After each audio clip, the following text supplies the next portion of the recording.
Thank you, Mr. Chairman and Madam Ranking Member. I'm very grateful for this subcommittee hearing today and for including my bill, the Long Island Sound Restoration and Stewardship Act, on the agenda today.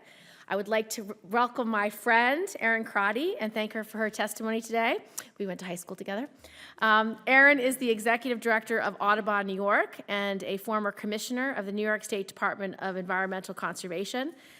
Audubon, New York has been an important partner in protecting the Long Island Sound, and I'm so pleased Erin could be here today to give the perspective of those who work on the ground every day and see the benefits of federal investment in restoring the sound. Thank you, Erin, for being here and for traveling from New York.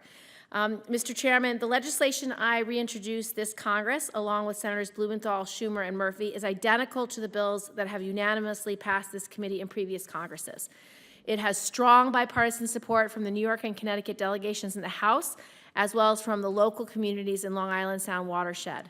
The Long Island Sound is an estuary of national significance that contributes up to $37 billion to the regional economy each year.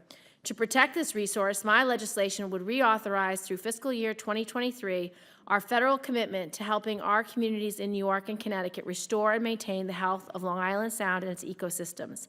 For every $1 in federal funds appropriated to the Long Island Sound program, an additional $87 is leveraged from other sources. We've seen the results of our investment. Federal funding has already helped us significantly reduce by millions of pounds the amounts of nitrogen entering the sound from sewage treatment plants. We've protected thousands of acres of habitat land, but there's still work to be done to reduce pollution and protect vital ecosystems in and around the sound for millions of my constituents who live and work near it and want to enjoy its natural resources for recreation. I thank the committee for once again considering this legislation and hope that we can move quickly through Congress so that we can get it to the President's desk. Thank you both. Thank you so much, Ms. Crotty, for your testimony. Two basic questions. Can you tell the committee and for the record what would be the environmental and economic impact if Congress no longer funded the Long Island Sound program?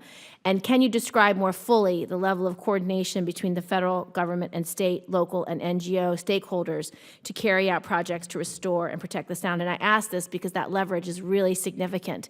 So I think it's important for the federal government to know that it's not just federal dollars that are at stake here. It's a lot of other dollars that come because of federal leadership. Right, so thank you, Senator. The Long Island Sound Study Program of EPA really is the linchpin or the catalyst, if you will, of pulling all of the parties who are working on restoring Long Island Sound, which is a bi-state effort.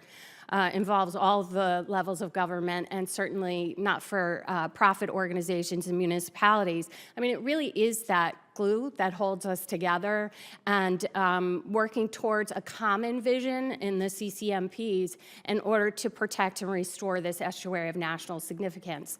The money we find from the Long Island Sound program is often the catalyst for a project to move forward. All of these programs are co-funded.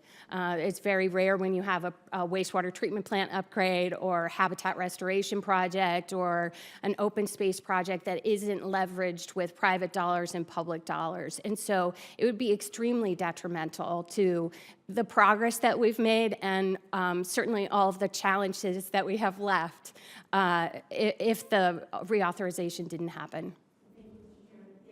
Thank you.